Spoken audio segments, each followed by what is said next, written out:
ناداروں کو علم کے موتی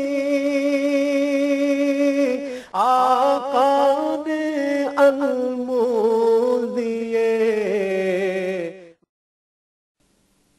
یا رب لک الحمد کما ینبغی لجلال وجہک وعظیم سلطانک۔ الحمد للہ رب العالمین والصلاة والسلام علی رسولہ الکریم۔ سبحانک لا علم لنا الا ما علمتنا انک انت العلیم الحکیم۔ رب اشرح لی صدری ویسر لی امری واحلل عقدۃ من لسانی یفقہوا قولی۔ السلام علیکم پیارے بچوں، آج جو ہم حدیث پڑھیں گے اس کا موضوع ہے جو انسان لوگوں پر رحم نہیں کرے گا اللہ تعالیٰ اس پر رحم نہیں کریں گے۔ بچوں، ہمیشہ کی طرح ہم سب سے پہلے تو راوی حدیث کا تعارف کرتے ہیں۔ اس حدیث کے راوی حضرت جریر بن عبداللہ رضی اللہ عنہ ہیں، اور حضرت جریر بن عبداللہ نے آخر عہد رسالت میں اسلام قبول کیا، اور آپ صلی اللہ علیہ وسلم کے وصال سے 6 یا 7 ماہ قبل مشرف با اسلام ہوئے، اور آپ رضی اللہ عنہ سے تقریباً 100 حدیث مروی ہیں۔ ان میں سے 8 متفق علیہ کی ہیں، 1 امام بخاری اور 7 امام مسلم منفرد ہیں۔ حضرت جریر رضی اللہ عنہ کو حسن سیرت کے ساتھ کمال درجہ کی حسن صورت عطا کی گئی تھی۔ اتنے وجیح اور خوبصورت تھے کہ حضرت عمر فاروق رضی اللہ عنہ ان کے بارے میں کہا کرتے تھے کہ آپ صلی اللہ علیہ وسلم کی امت کے یہ یوسف ہیں، یعنی جتنی اللہ تعالیٰ نے ان کی سیرت اچھی کی تھی اتنی ان کی صورت بھی اچھی تھی۔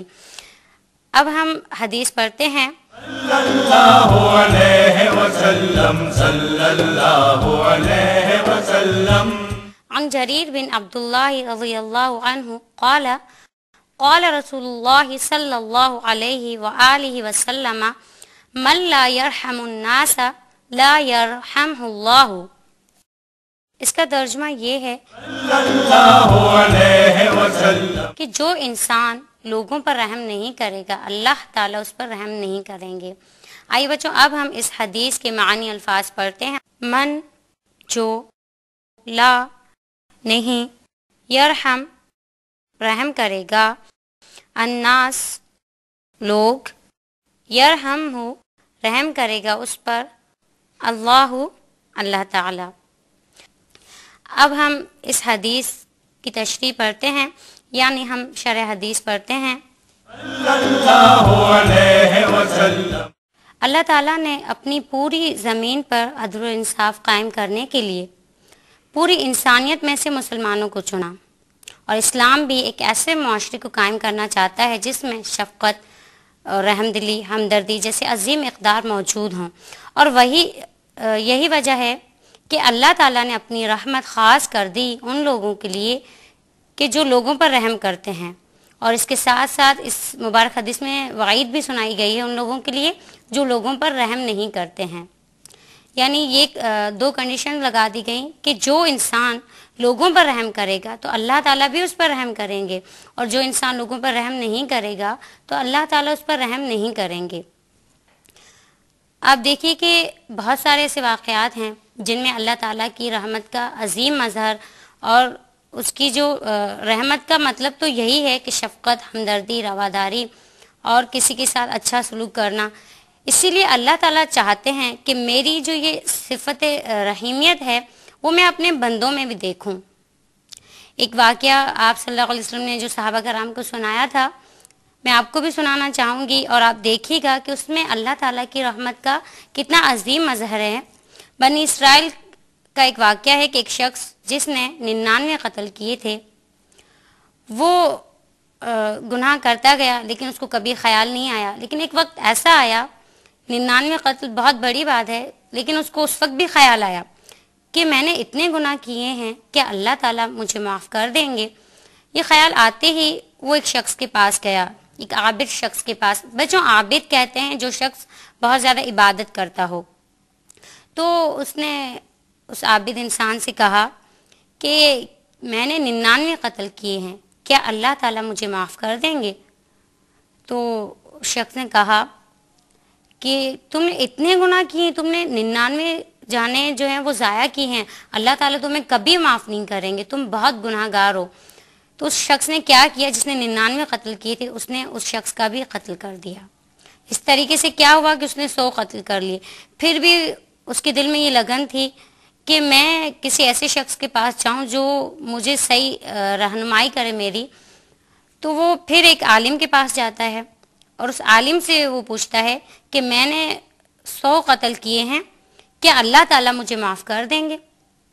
تو وہ عالم تھا۔ اور یہاں دیکھیے ایک بات ہے کہ عابد اور عالم میں فرق ہے۔ ہاں عبادت کرنے والا بھی اللہ تعالیٰ کو بہت پسند ہے، لیکن عبادت کے ساتھ ساتھ علم بھی ہونا ضروری ہے۔ اس لیے بعض احادیث میں عالم کی بہت فضیلت بتائی گئی ہے۔ بہرحال تو یہاں انہوں نے جب ان سے پوچھا کہ کیا اللہ تعالیٰ مجھے معاف کر دیں گے، میں نے اتنے گناہ کیے اور 100 قتل کیے ہیں، تو انہوں نے کہا کہ کیوں نہیں، اللہ تعالیٰ تو بہت معاف کرنے والے ہیں۔ اور یہ کہا کہ فلاں بستی ہے، تم اس طرف جاؤ، وہاں ایک بہت بڑے عالم رہتے ہیں۔ تو وہ شخص پھر اس بستی کی طرف، یعنی جہاں وہ نیک شخص رہتا تھا، اس طرف چلنے لگا، اور اللہ کا کرنا یہ ہوا کہ راستے میں ہی اس کا انتقال ہو گیا۔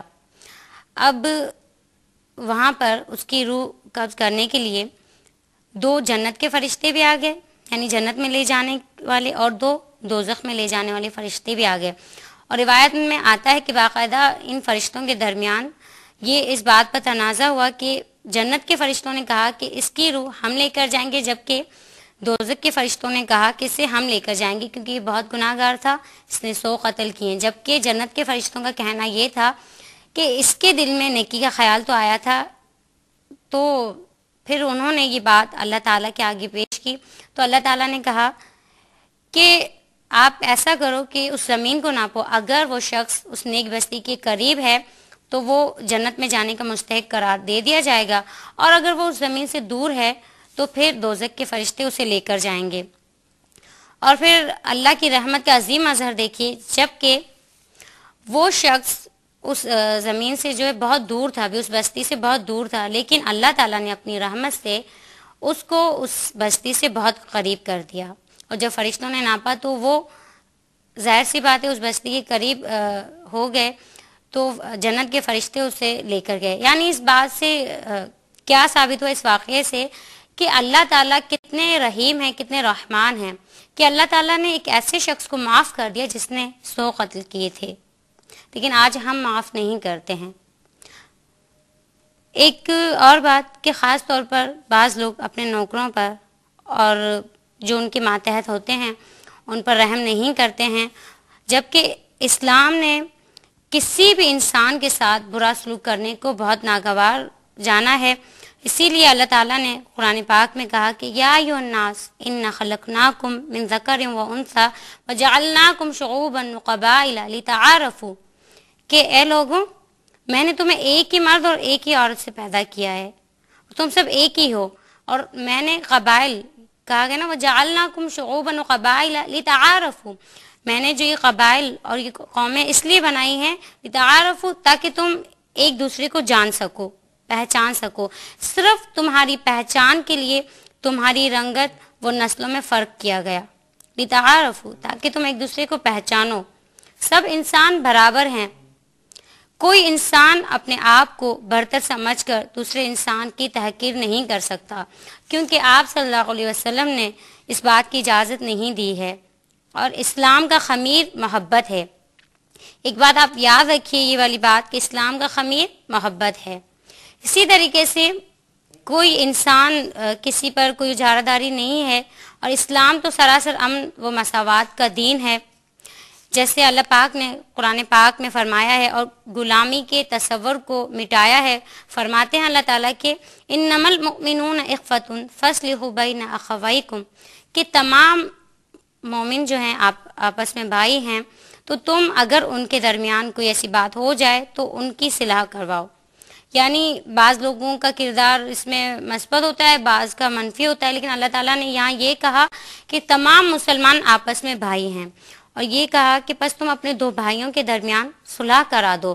یعنی اگر اللہ نہ کرے ان کی آپس کی رنجش ہے تو اس کو بڑھانے کی کوشش نہ کرو، بلکہ ان کی صلح کرا دو۔ اور اللہ تعالیٰ نے اسلام کا خمیر بھی یہی رکھا ہے، جیسا کہ میں نے آپ سے کہا کہ اسلام کا خمیر محبت ہے، اور اسلام دراصل رحمت ہمدردی، شفقت اور اخوت جیسی تعلیم دیتا ہے۔ اور سب سے پہلے جیسا میں نے آپ سے کہا تھا کہ اللہ تعالیٰ نے اپنی زمین میں عدل و انصاف قائم کرنے کے لیے اسی لیے مسلمانوں کو چنا ہے۔ جیسا کہ قرآن پاک کے اللہ تعالیٰ نے یہاں تک کہا ہے کہ تمہیں اپنے بھائی کی آنکھ کا تنکا تو نظر آ جاتا ہے، لیکن اپنی آنکھ میں پڑا ہوا شہتیر نظر نہیں آتا ہے۔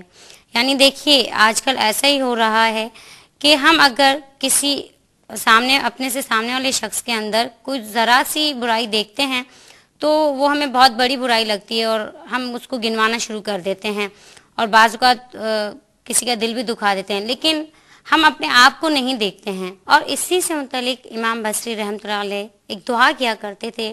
وہ دعا کیا کرتے تھے کہ اللہ تعالیٰ اس انسان پر رحم فرمائے جو انسان اپنی کمی کو فوکس کرتا رہا اتنا کہ لوگوں کے عیوب نظر نہیں آئے۔ یعنی انہوں نے اس انسان کے لیے دعا کی، رحم کی دعا، کہ اللہ تعالیٰ اس انسان پر رحم کریں۔ جو انسان اپنی غلطیوں کو دیکھتا ہے اور اتنا دیکھتا ہے کہ اس کو لوگوں کی غلطیاں نظر نہیں آتی ہیں۔ اور آج کل کیا ہوتا ہے کہ ہم لوگوں کی غلطیاں اتنی دیکھتے ہیں کہ اپنی غلطیاں ہمیں نظر نہیں آتی ہیں، جبکہ یہ ہمارے اسلاف تھے۔ دیکھیے ان کا کردار کیا تھا، کیا کہتے ہیں کہ اللہ تعالیٰ اس انسان پر رحم کریں جو اپنی کمی کو فوکس کرتا ہے، وہ دیکھتا ہے کہ میرے اندر کیا کمی ہے، میرے ایمان میں کتنی کمی ہے۔ یعنی دیکھیے کہ ہمیں کیا کرنا چاہیے کہ ہمیں اپنی غلطیوں کو دیکھنا چاہیے اور تمام انسانوں پر رحمت اور شفقت اور ہمدردی سے پیش آنا چاہیے، جیسا کہ آپ صلی اللہ علیہ وسلم کا کردار تھا۔ آپ صلی اللہ علیہ وسلم تو کفار کے ساتھ بھی رحمت اور شفقت سے پیش آتے تھے، اور یہی وجہ ہے کہ آج آپ صلی اللہ علیہ وسلم کو ماننے والے دنیا میں لاکھوں نہیں کروڑوں ہیں۔ پوری دنیا میں آپ صلی اللہ علیہ وسلم سے محبت کرنے والے ہیں۔ کیوں؟ کیونکہ آپ صلی اللہ علیہ وسلم کا کردار اتنا بہترین تھا۔ آپ صلی اللہ علیہ وسلم نہایت رحم دل تھے، کیونکہ جیسے کہ آپ صلی اللہ علیہ وسلم اس حدیث میں ہمیں بھی کہا ہے کہ جو شخص لوگوں پر رحم نہیں کرتا اللہ تعالیٰ اس پر رحم نہیں کریں گے۔ جیسا کہ آپ صلی اللہ علیہ وسلم جب کوئی ایسی بات سنتے تو آپ صلی اللہ علیہ وسلم کی آنکھوں سے آنسو جاری ہو جاتے تھے، اور آپ صلی اللہ علیہ وسلم خاص طور پر عورتوں اور بچوں کے ساتھ بہت شفقت سے پیش آتے تھے، اور اپنی امت کے لوگوں کو بھی یہی حکم دیا ہے کہ تم اپنے اہل میں شفقت سے پیش آؤ اور ان کے ساتھ برا سلوک نہ کرو، اور یہ بھی کہا کہ میں تم سب میں اپنے اہل پر سب سے زیادہ اچھا ہوں، یعنی میں اپنے اہل و عیال سے بہت اچھا سلوک کرتا ہوں، کیونکہ اسلام سے پہلے جو غیر مسلم تھے، کفار تھے، ان کا رویہ اپنے غلاموں کے ساتھ، اپنی عورتوں کے ساتھ، یہاں تک کہ اپنی بچیوں کے ساتھ بھی بہت ناروا تھا۔ اور اگر آج ہم بھی وہی سب کام کرنے لگیں گے تو ہم میں اور ان جاہل کفار میں کیا فرق رہ جائے گا، کیونکہ ہم آپ صلی اللہ علیہ وسلم کی تعلیمات پر عمل نہیں کرتے ہیں۔ یہی وجہ ہے کہ آج ہمارا معاشرہ اتنا بگڑتا جا رہا ہے۔ اگر ہم آپ صلی اللہ علیہ وسلم کی تعلیمات مبارکہ پر عمل نہیں کرتے، اس لیے ہمیں کیا کرنا چاہیے کہ ہمیں آپ صلی اللہ علیہ وسلم کی تعلیمات مبارکہ پر عمل کرنا چاہیے اور اپنی غلطیوں کو دیکھنا چاہیے، تمام لوگوں سے رحمت سے پیش آنا چاہیے۔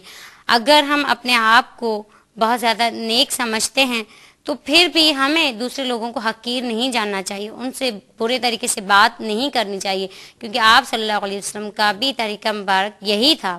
جیسا کہ ایک واقعہ ہے کہ آپ صلی اللہ علیہ وسلم کی محفل میں ایک شخص آتا ہے، دور سے اس کے آنے سے پہلے آپ صلی اللہ علیہ وسلم اس کو دیکھتے ہی کہتے ہیں کہ یہ شخص جنتی ہے، اور یہی عمل مسلسل 3 دن رہا کہ اس کے آنے سے پہلے آپ صلی اللہ علیہ وسلم یہی کہتے ہیں کہ اب جو یہ شخص آئے گا وہ جنتی ہے۔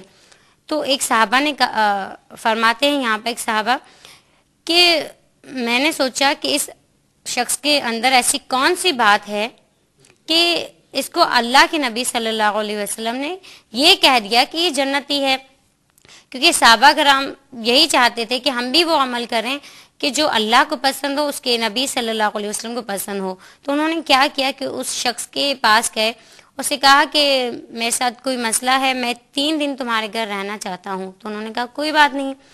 وہ شخص اس شخص کے پاس، وہ صحابی 3 دن مسلسل رہے۔ انہوں نے دیکھا کہ جیسے میں نماز پڑھتا ہوں یہ بھی نماز پڑھتے ہیں، 5 وقت کی تہجد میں بھی پڑھتا ہوں یہ بھی پڑھتے ہیں، پھر ایسا کون سا عمل ہے ان کے اندر کہ جس کے بارے میں آپ صلی اللہ علیہ وسلم نے کہا کہ یہ شخص جنتی ہے. تیسرے دن وہ صحابی جانے لگے اور ان سے پھر یہ بات کہہ دی کہ میں اس لیے تمہارے پاس آیا تھا تاکہ دیکھوں کہ تمہارے پاس ایسا کون سا عمل ہے کہ جس کی وجہ سے آپ صلی اللہ علیہ وسلم نے آپ کو دنیا کے اندر ہی جنت کی بشارت دے دی. تو ان صحابی نے کہا کہ نہیں، میں اتنا نیک تو نہیں، میں ایسا کوئی عمل نہیں کرتا ہوں. تو انہوں نے کہا ٹھیک. وہ جانے لگے تو ان صحابی نے کہا اچھا آپ رکیے، میں آپ کو بتاتا ہوں کہ میں کیا کرتا ہوں. ویسے تو میں اتنا نیک نہیں ہوں، حالانکہ صحابہ کرام کے اعمال تک ہم نہیں پہنچ سکتے، لیکن ان کے اندر تکبر اور ریاکاری نہیں تھی، اس لیے یہ ان کا بڑا پن ہے کہ انہوں نے یہ کہا کہ میں اتنا نیک نہیں ہوں. پھر انہوں نے کہا کہ میں بس ایک کام کرتا ہوں، وہ یہ کہ رات کو سونے کے لیے جب میں اپنے بستر پر لیٹتا ہوں تب میں یہ سوچتا ہوں اور یہ بات کہتا ہوں اللہ تعالیٰ سے کہ اللہ تعالیٰ، میں نے ان تمام لوگوں کو معاف کیا جنہوں نے مجھ پر ظلم کیا یا جنہوں نے مجھے برا بھلا کہا یا جنہوں نے مجھ پر رحم نہیں کیا، زیادتی کی. میں ان تمام لوگوں کو معاف کرتا ہوں. یعنی اپنے دل کو میں بغض اور کینے سے پاک کر کے سوتا ہوں. یعنی دیکھیے کتنی اچھی بات ہے، پھر ان کو نیند بھی کتنی سکون کی آتی ہوگی. اور آج ہمارا عمل کیا ہے کہ ہم جب سوتے ہیں جب ساری باتیں یاد آتی ہیں، اس نے میرے ساتھ یہ برا سلوک کیا، فلاں شخص نے مجھے یہ کہہ دیا، میرا دل دکھایا، جبکہ اس شخص کے اس عمل سے کہ وہ رات کو سوتے ہوئے یہ کہتا تھا کہ میرے ساتھ جس نے بھی برا سلوک کیا میں نے اللہ کی رضا کے لیے اسے معاف کیا. یعنی اللہ کی خاطر معاف کر رہا ہوں میں ان سب کو. کیوں؟ تاکہ اللہ تعالیٰ بھی ہمیں معاف کریں. جیسا کہ آپ صلی اللہ علیہ وسلم نے کہا ہے کہ اگر تم لوگوں پر رحم کرو گے تو میں تم پر رحم کروں گا. دیکھیے ان کے اس عمل کی وجہ سے آپ صلی اللہ علیہ وسلم نے ان کو دنیا کے اندر ہی جنت کی خوشخبری سنا دی. کتنا آسان کام ہے. اگر ہم بھی آج یہ کر لیں تو ہم بہت ساری بیماریوں سے بچ جائیں. یعنی جو ہماری باطنی بیماریاں ہیں، ظاہری بیماریاں تو ہماری جو ظاہری بیماریاں ہیں ان کا علاج تو ہر ڈاکٹر کے پاس ہے، لیکن جو ہماری باطنی بیماریاں ہیں، ہمارے اندر کی جو بیماریاں ہیں، اس کا علاج آپ صلی اللہ علیہ وسلم کی باتوں پر عمل کر کے ہی ہے. ہم بھی جب رات کو سوئیں، ایک کام میں آپ کو بھی آج بتا رہی ہوں کہ ہم بھی ایک کام کریں کہ رات کو جب ہم سوئیں تو ہم یہی سوچیں کہ ہم نے ان تمام لوگوں کو معاف کیا جنہوں نے ہمارے ساتھ زیادتی کی. تو پھر دیکھیے گا آپ کے نیند بھی بہت پرسکون آئے گی اور اللہ تعالیٰ بھی ہم سے خوش ہو جائیں گے، کیونکہ ہمارا مقصد تو یہی ہونا چاہیے کہ اللہ تعالیٰ ہم سے راضی ہو جائیں. ہم لوگوں کو دکھانے کے لیے کام نہیں کر رہے. بچوں اب ہم اس حدیث کا راہ عمل پڑھتے ہیں. صلی اللہ علیہ وسلم. سب سے پہلا راہ عمل یہ ہے، جو لوگوں پر رحم نہیں کرے گا اللہ تعالیٰ اس پر رحم نہیں کریں گے. دوسرا راہ عمل یہ ہے، جو لوگوں پر رحم کرے گا اللہ تعالیٰ اس پر رحم کریں گے. تیسرا راہ عمل یہ ہے، رحمت و شفقت مسلم معاشرے کی بقا کے لیے اشد ضروری ہے. چوتھا راہ عمل یہ ہے، اگر ہم اللہ تعالیٰ کی رحمت کے طلبگار ہیں تو ان کے بندوں کے ساتھ بھی رحم دلانہ سلوک کریں. بچوں مجھے امید ہے کہ آپ نے یہ حدیث بہت غور سے سنی ہوگی اور اس پر عمل بھی کریں گے. ہاں اگر نہیں کرتے تو کوئی بات نہیں، آج سے آپ اس پر عمل کرنا شروع کر دیں، کیونکہ ہم آپ صلی اللہ علیہ وسلم کی باتوں پر عمل کر کے ہی دنیا اور آخرت میں کامیاب ہو سکتے ہیں. اس کے ساتھ ہی مجھے اجازت دیجیے. اللہ حافظ. السلام علیکم ورحمۃ اللہ وبرکاتہ. اس پروگرام کی سی ڈیز اور ڈی وی ڈیز کے لیے درج ذیل پتے پر اپنے آرڈرز بذریعہ خط یا ای میل بک کرائیں. Incharge QTV D120 site Karachi Pakistan. Email address qcampus@arydigital.tv. ناداروں کو علم کے موتی آقا نے انمول دیے.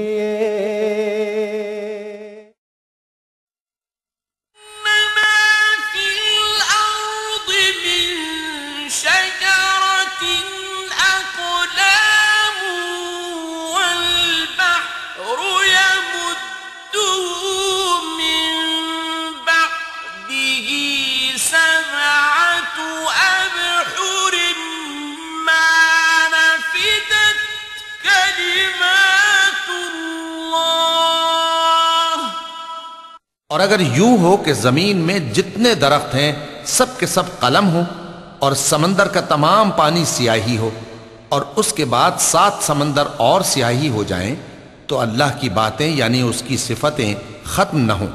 بے شک اللہ غالب ہے، حکمت والا ہے۔